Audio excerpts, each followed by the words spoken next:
Boa tarde, boa noite, não sei em que horas a gente está sendo assistida. A gente vai dar início, então, à palestra do nosso campo de AVC, o Stroke Camp 2021, remotamente. Hoje a gente tem a palestra do acesso à reabilitação após AVC no Brasil, o Projeto Área, com a doutora Roberta Cacho. A doutora Roberta, ela é graduada em fisioterapia, doutora em ciências médicas pela Universidade Estadual de Campinas e atualmente é professora do curso de fisioterapia e do programa de pós-graduação em ciências da reabilitação da Faculdade de Ciências da Saúde no Trairi, da Universidade Federal do Rio Grande do Norte. Com a gente também temos a Fernanda Magalhães, nossa aluna extensionista, e a professora Ana Paula Fontana, coordenadora do Lab AVC. Eu sou a Inayassi, aluna de mestrado do Lab AVC UFRJ. Um prazer, Roberta, que bom lhe ver. Prazer é todo meu.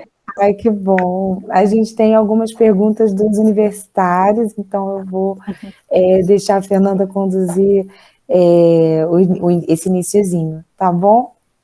Tá bom, obrigada. Oi, Roberta, obrigada pela sua participação. Bom, primeiro que a gente queria saber um pouquinho mais sobre o seu projeto e a relevância dele. Queria que você explicasse um pouquinho sobre ele. Tá, eu preparei alguns slides, né? Então, primeiro queria agradecer o convite. É um prazer estar aqui falando para vocês sobre o projeto. E assim, compartilhando, né, nessa data tão importante que é a Semana do Combate ao AVC, o mês de outubro, compartilhando esses conhecimentos aí com o pessoal, né? Então, eu preparei rapidamente uns slides para a gente falar um pouquinho sobre a campanha, sobre o projeto. Vocês estão conseguindo ver? Sim, sim. Tá, deixa eu só ir aqui. Pronto. Então, gente, o projeto, né, o projeto intitulado Área, ele é Acesso à Reabilitação após o AVC no Brasil. Ele é um estudo multicêntrico, retrospectivo, que faz parte do meu pós-doutorado como aluna vinculada ao Hospital Einstein, Albert Einstein. Então, como vocês já me apresentaram, né, eu sou professora da UFRN Facisa e também do mestrado em Ciências da Reabilitação. E hoje estou aqui no programa, né, Stroke Camp de 2021 para falar um pouco para vocês desse projeto.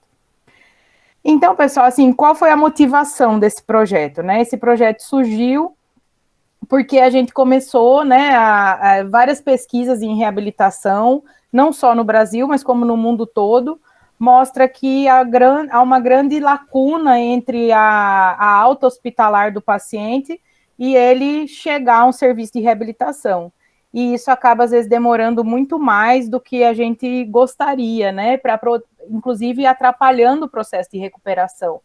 Então, os estudos mostram, né, como aqui a gente traz nesse slide, que unidades de AVC, o tratamento antiplaquetário e acesso à reabilitação após a alta hospitalar aumenta a chance de sobrevida sem dependência severa e uma maior probabilidade de sobrevivência após o AVC.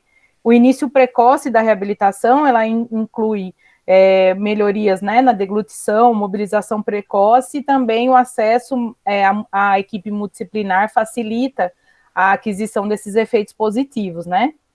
E apesar de tudo isso, né, apesar de saber de que quanto mais precoce, melhor o atendimento, a gente ainda não tem estudos que mostram, né, se esse acesso ele realmente é facilitado, apesar da gente notar na prática que ele não ocorre com tanta facilidade, principalmente países de baixa e média renda são países que ainda precisam de um estudo mais aprofundado dessa questão, né?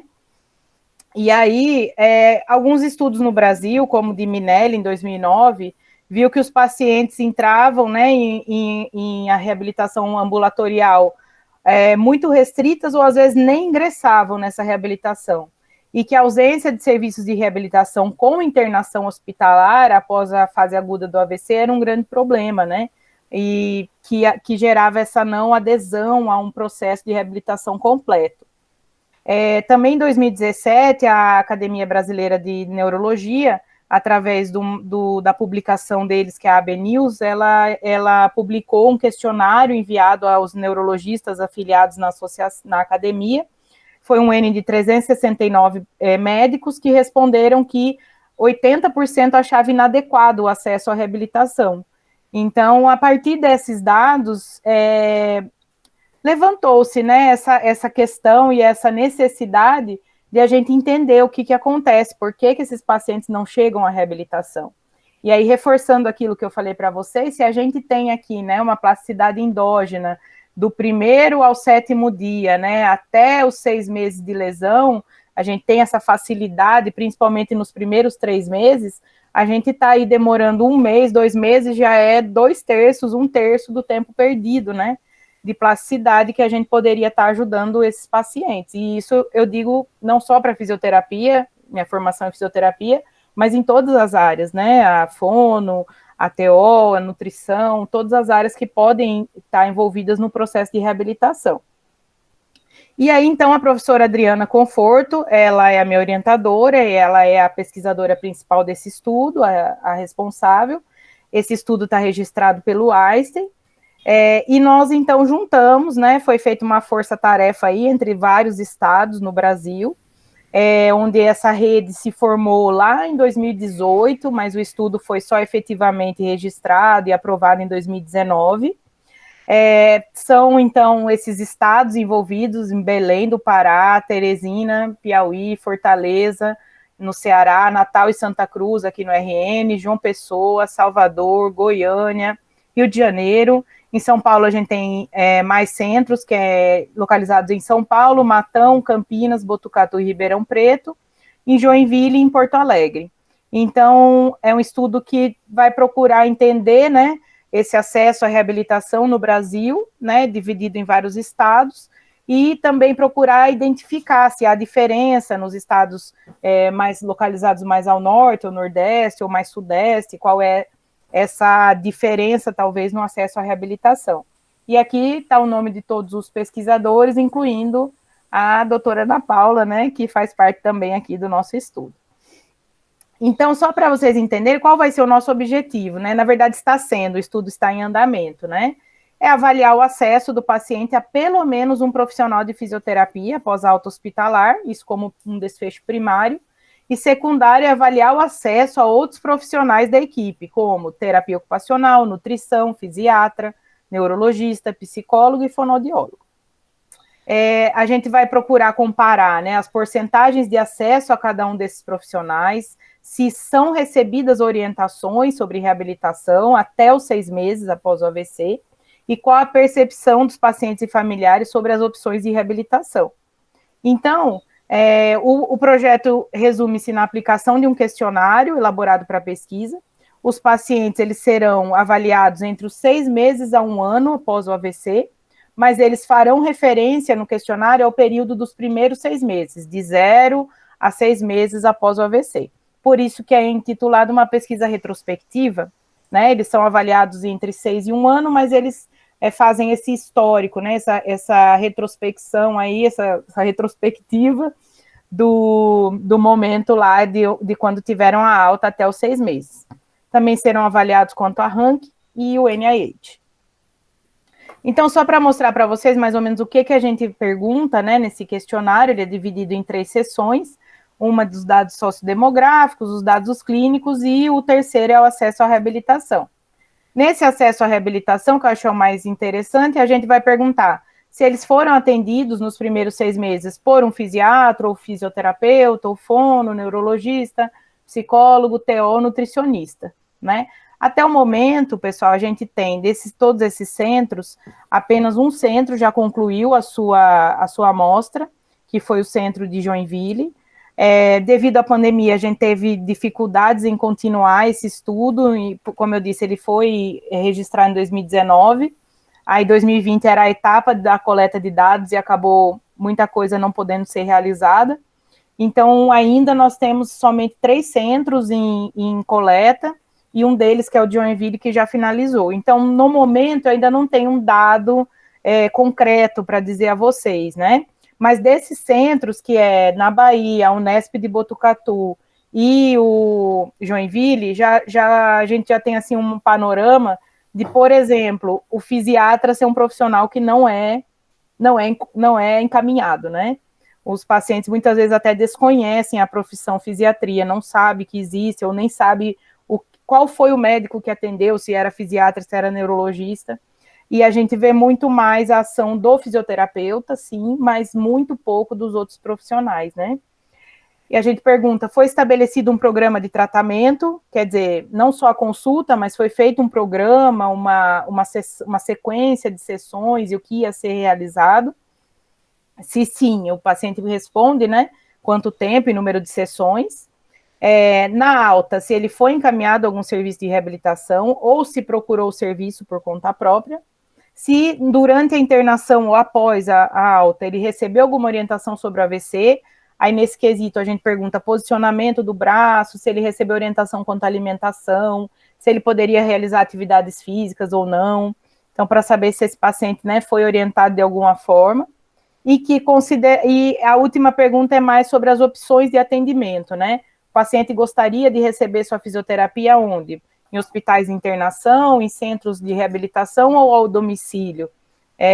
Nessa questão, a gente pensa mais nesse acesso, né?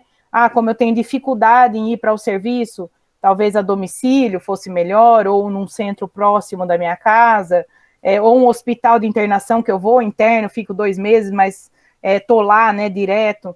Então, essa pergunta também, ela tem um intuito também de avaliar, talvez, até a possibilidade de uma telereabilitação, que com a pandemia ficou muito forte, né? E para ver qual seria a preferência desses pacientes. Então, a gente espera, né, que com esse projeto a gente possa ajudar no planejamento de estratégias e de criação de processos efetivos para a reabilitação no âmbito do SUS. Além das barreiras físicas, como transporte, acesso aos locais, por conta de muitos pacientes morando em locais que têm difícil acesso a um transporte, ou até mesmo, eu atendi esses dias um paciente que a dificuldade dele era sair de casa, porque tinha uma escada e ele não conseguia sair.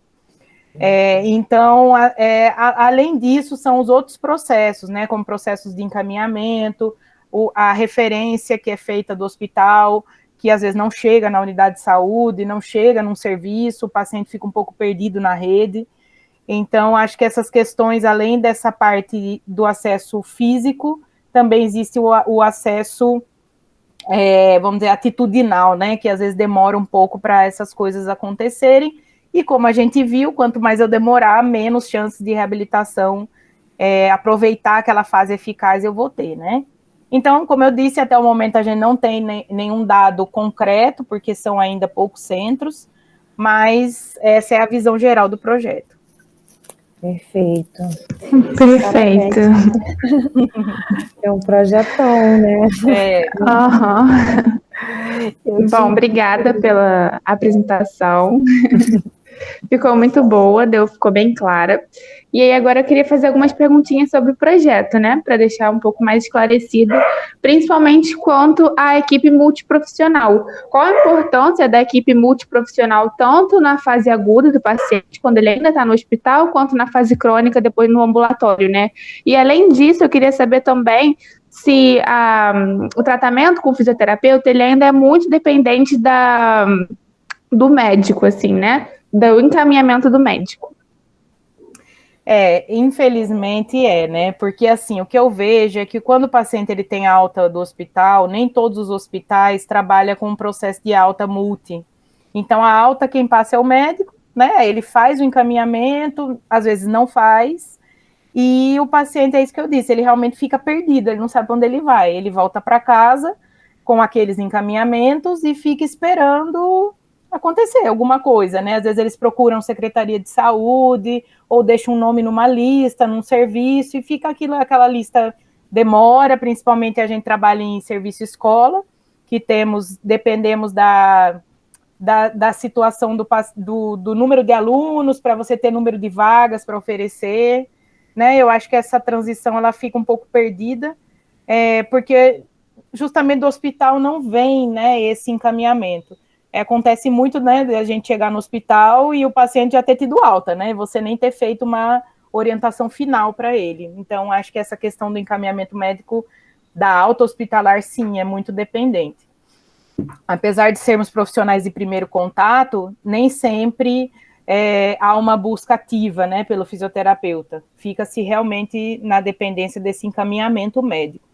Com relação à equipe multi, eu acho essencial, sabe? Eu acho que sem um grupo multidisciplinar, a fisioterapia é muito pouco para o paciente, principalmente nesse período inicial da fase do AVC, a fase mais aguda, né? Então, a gente tem, quando a gente começa a ver as questões do paciente, às vezes ele tem uma dificuldade para deglutir, às vezes ele está com uma afasia, e ele está com dificuldade em mastigar o alimento, e isso é deixado de lado, porque, na maioria das vezes, o que se enxerga é o motor, né? O que se enxerga é não andar, não mexer o braço, e outras coisas não são vistas, ou talvez até vou ousar dizer negligenciadas, né? Então, assim, eu vejo quanto é importante um paciente que não se alimenta bem, que não consegue deglutir, que não consegue realizar a sua refeição, né? Ele não vai fazer uma boa fisioterapia, porque ele vai estar incomodado com essa situação.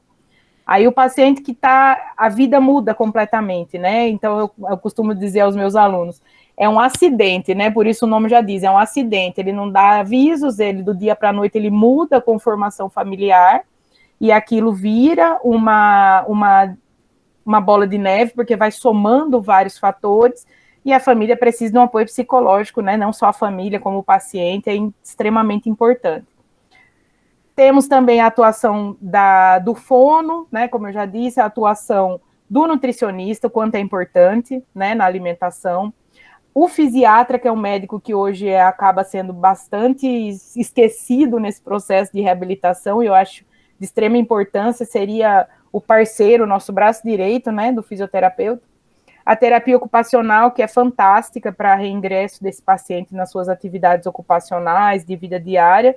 Então, assim, eu não vejo, sinceramente, só, assim, como o paciente se beneficiar somente da físio. Somos, lógico, uma área de muita procura, eu acho talvez a área mais divulgada ou mais falada dentro da reabilitação, mas nós, às vezes, nos deparamos com dificuldades que interrompem até o nosso processo, se a gente não pensar na equipe multi, né? Então, eu acho extremamente necessário, tanto na fase hospitalar como na fase ambulatorial. Acho que a Ana levantou a mão aqui. Só para incluir na discussão, né, que a Roberta pontuou uma questão super importante, né, que é essa questão de muitos dos nossos pacientes no SUS podem sim chegar até alta sem ter sido acessado por profissionais da equipe multiprofissional, né, fono, TO, farmacêutico e todos os outros, né. E isso, né, se a gente for lembrar, né, Roberta, além de todo o atraso clínico, todo o atraso na reabilitação, tudo que pode comprometer o desenvolvimento desse paciente, ainda estaria trazendo o nosso serviço para um outro contexto, né, muito desagradável, que é o contexto de estarmos fora dos padrões de evidência científica. Porque se a gente fosse lembrar do guideline de AVC, né, de 2016, que foi reeditado agora em 2020, da Stroke, né, da AHA, American Heart Association, eles preconizam como nível de evidência A para a melhor reabilitação do paciente após AVC, que ele tenha ainda no contexto hospitalar a sua primeira consulta, que seja de avaliação, pelo menos, avaliação e orientação, pelo menos, com pelo menos um profissional da fisioterapia, da terapia ocupacional e da fonoaudiologia. Porque a gente sabe que uma das maiores causas de óbito em AVC pós-agudo, né, é a pneumonia, né, broncoaspirativa. Então, se o paciente vai para casa sem uma avaliação de fonoaudiologia, broncoaspirando, disfágio, com disfágio básico, esse paciente vai fazer pneumonia, né, em casa. Então, assim, se a gente não cumpre no SUS esse protocolo, a gente pode atestar que a gente está fora do guideline, né? Então, isso é uma coisa gravíssima, se a gente for analisar, né? E o teu projeto vem trazer essa resposta, né, Roberta? A gente não sabe como é que está a construção dessa logística do acesso desse paciente no Brasil, né? Porque uma coisa é você está no Rio Grande do Sul, né, em Joinville, né, o maior centro de AVC do Brasil, ou o polo de Ribeirão Preto, né, da USP, que é uma ilha, né, em atendimentos. A outra é o interior de Rio Grande do Norte, é o interior de uma outra cidade no centro do Brasil, enfim. Né, aqui mesmo no Rio de Janeiro, te garanto que a gente tem diversos problemas. E a gente acessa pacientes assim, né, que chega na fisioterapia com mais de 6 meses de AVC, né, e quando você pergunta, mas por que você não veio antes? Ah, ninguém me falou, né, não foi orientado a procurar fisioterapeuta, ou dado alguma guia de referência, né, então essa logística, ela é muito truncada, e com isso a gente sai fora, né, a gente está completamente aquém do guideline internacional, né, isso é gravíssimo, né. E eu acho que a gente tem tudo para se adequar, sabe? Eu estava conversando com uns alunos que agora a gente está na atenção básica aqui, e eu acho que, justamente, eu indo para a unidade de saúde, 3, 4 pacientes com AVC de 1, 2 meses, sem atendimento, né? E a cidade aqui é pequena, então, assim, conhece, sabe que existe os serviços tal, mas realmente falta ou uma instrução, ou até mesmo achar que eu já vi pacientes dizer, mas é que eu estava esperando dar um mês. Então ainda tem, né? Quando eu me formei, tinha isso. Espera dar um mês para. Então, assim, não tem que esperar, né, gente? Então, tá tudo aí, como a Ana disse, tudo documentado, tudo baseado nas evidências, e a gente não segue.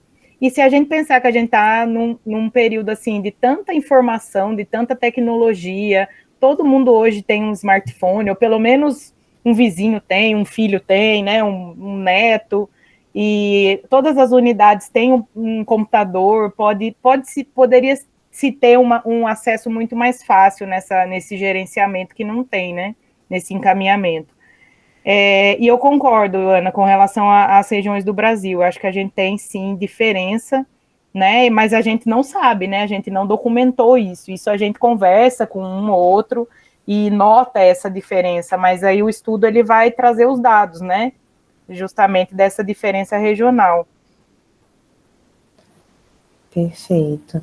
Eu tenho uma dúvida, eu vou passar na frente da Fernanda, sobre a sua percepção do porquê.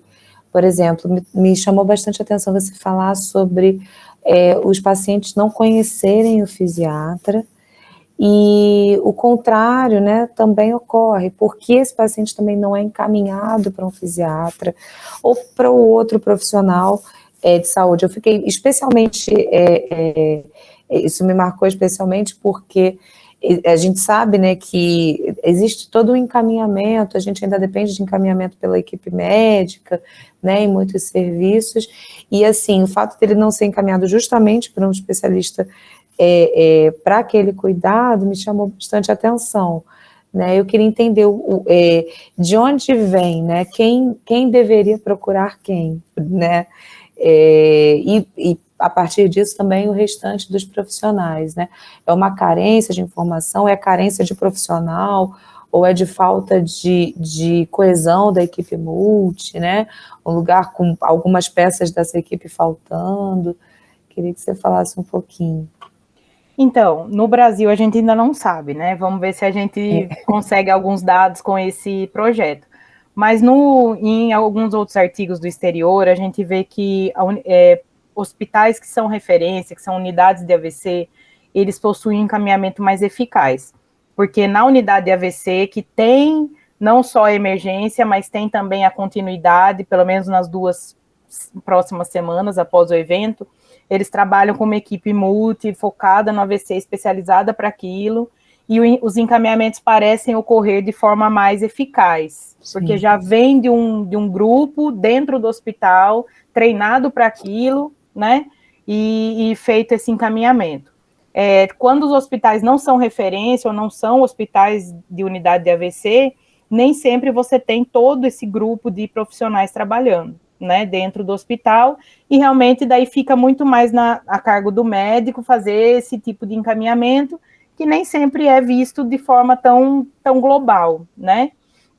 eu acho que isso é um ponto. O segundo ponto, que também a literatura internacional mostra, ou até países próximos aqui, como Peru, Chile, tem alguns estudos que mostram que o paciente mesmo, ele fica um pouco, assim, como eu disse, um pouco perdido. É um monte de papel que ele recebe, aí o que ele faz? É muita iniciativa do próprio paciente e da família, mas a gente sabe que para ele conseguir uma vaga na físio, ele vai ter que se deslocar para ir até lá na físio, e aí ele vai ter que pegar uma senha, ou ele tem que deixar o nome. É um processo que não é facilitado e depende muito da instrução, né? Às vezes até do nível de escolaridade dos familiares do paciente para se gerenciarem e realmente se darem conta que eles têm que ir atrás desses processos.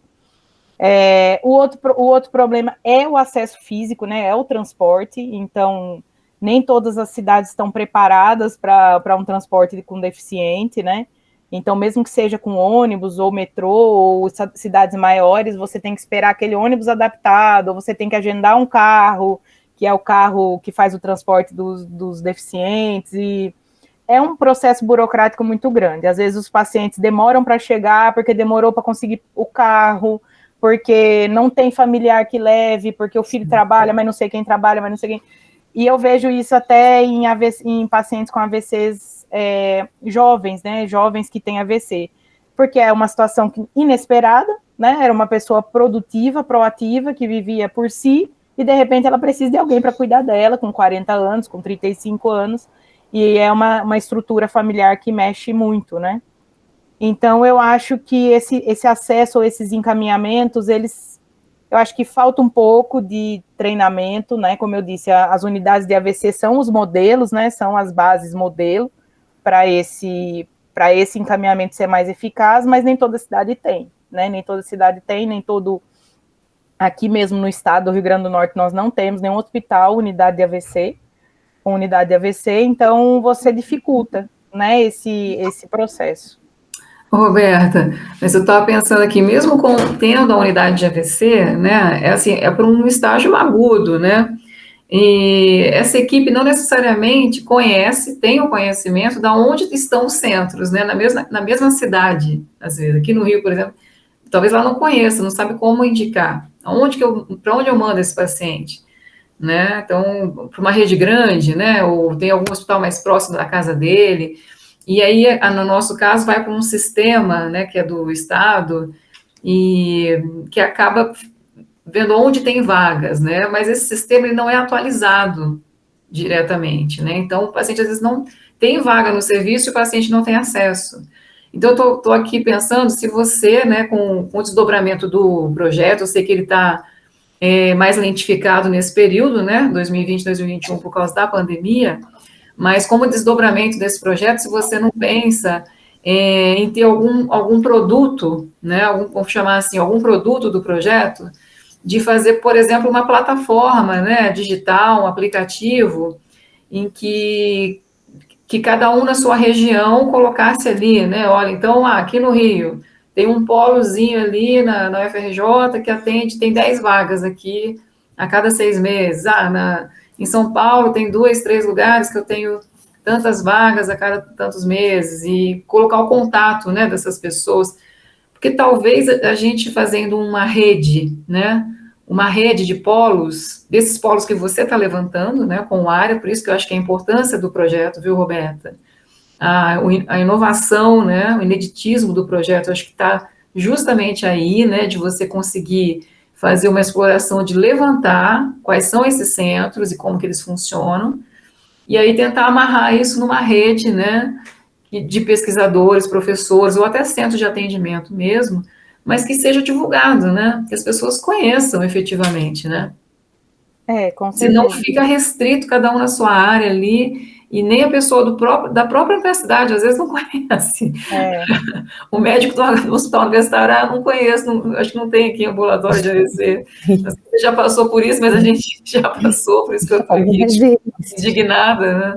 Mas a culpa é nossa também. Eu fico assim, fazendo o papel de meia-culpa, porque o quanto que a gente divulga disso também, né?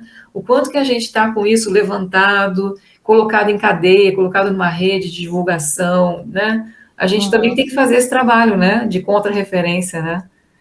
Então, talvez o teu projeto seja um pontapé nisso, né, de fazer um produto, algum tipo de produto, né? Eu estou aqui pensando alto, um aplicativo, não sei.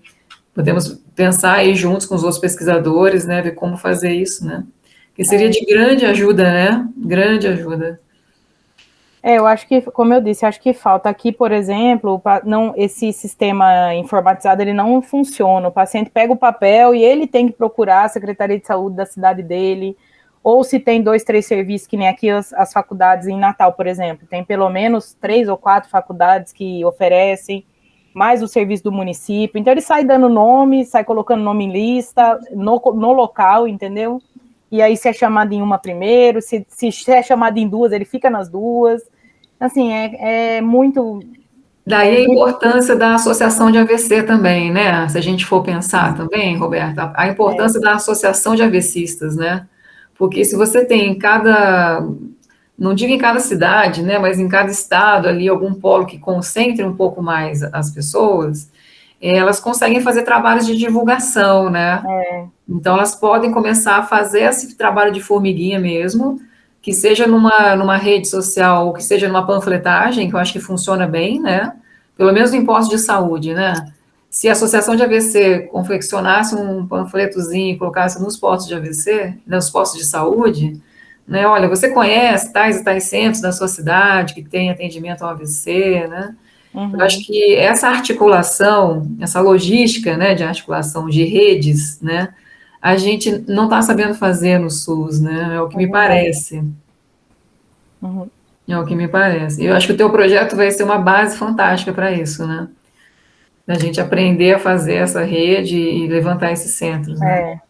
É o que Inaya se perguntou, né? É um projeto grande, dá trabalho, porque são 17 centros e a questão ética ela é bem complicada, você tem que passar, o projeto é aprovado no centro, coordenador, que é o Einstein, mas ele tem que passar por todos os centros para ser aprovado, e isso também dá um certo delay aí no processo. Depois ainda tem assim os relatórios que você tem que ter os dados de todos. Então, assim, a gerência de um projeto multicêntrico é difícil, né? E geralmente você vê a gerência, às vezes, de 1, 2, 3 centros, eles têm 17. Ainda que eram 20, aí houve a desistência de alguns centros, mas o importante é que todo mundo está muito engajado em achar essas respostas, né? Porque, como a Ana Paula disse, você fica instigado a querer saber o que vai dar, o que a gente vai conseguir retirar de informações desse processo. Então, as pessoas têm se dedicado bastante. Mas eu acho que no Brasil talvez seja um dos estudos maiores, assim, eu arrisco dizer, né? Não sei, mas com que tenham grandes centros e nas 5 macro-regiões do Brasil também, que a gente vai poder conseguir comparar essas regiões, e eu acho que vai ser um excelente projeto, né? Assim, um resultado bom para essa reflexão aí no Brasil. De documentação, né, da gente conseguir falar com propriedade, identificar os problemas, né, Roberto?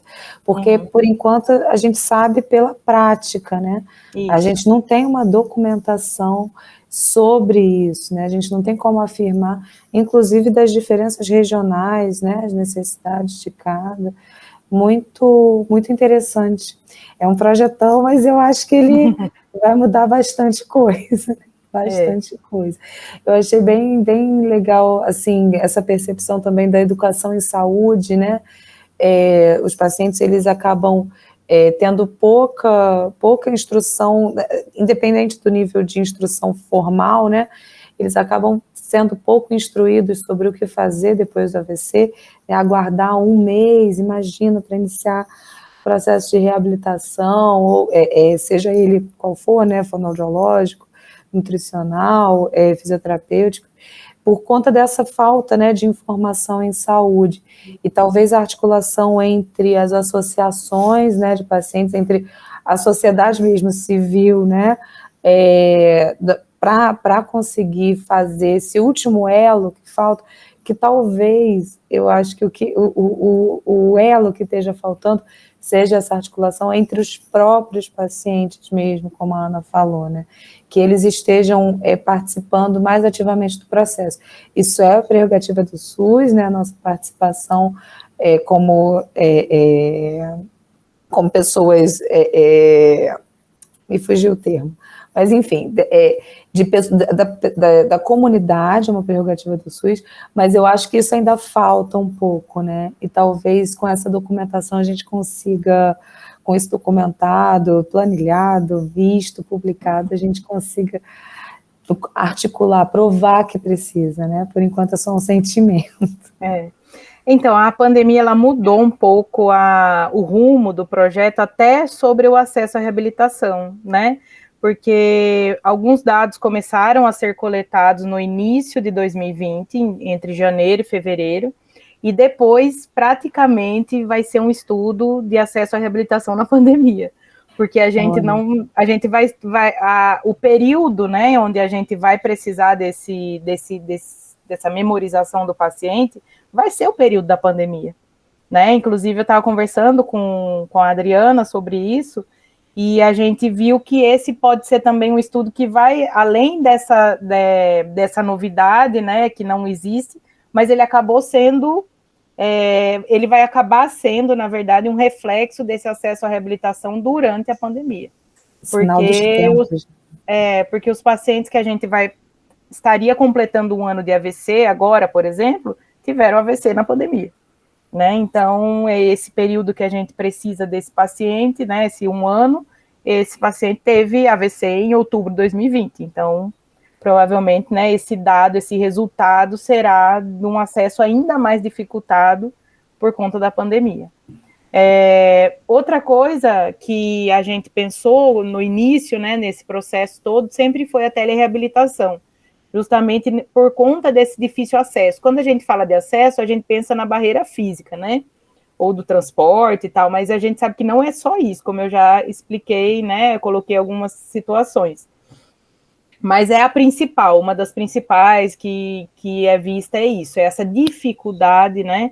Então, da pessoa se deslocar e ter um parente para ir junto, ou às vezes a condição mesmo física do paciente, ele tem que ir numa maca, numa cadeira de rodas, e dificulta muito o acesso. E assim, já em outros países, o processo de telereabilitação funciona bem, mesmo antes da pandemia, né? No Brasil começou, né, depois da pandemia, principalmente a físio, quando começou a ser liberado, né, nossa possibilidade de atuar, mas a gente sabe que a gente não pode se comparar, né, com outros países de primeiro mundo, que você tem um acesso muito mais facilitado a equipamentos e à internet. Hoje eu moro no interior, né, do Rio Grande do Norte, vários locais aqui, mesmo que você queira pagar por uma internet melhor, você não tem. Em outros locais, a internet não chega, como alguns locais de zona rural. Então, é uma outra questão, né, talvez um outro gancho aí que a gente vai continuar pesquisando, talvez, seja isso, né? A telereabilitação, ela poderia ter resolvido muita coisa do acesso durante a pandemia, ou até antes da pandemia, nessa dificuldade? Ela pode, mas aí, quais são as implicações aqui para o Brasil, né?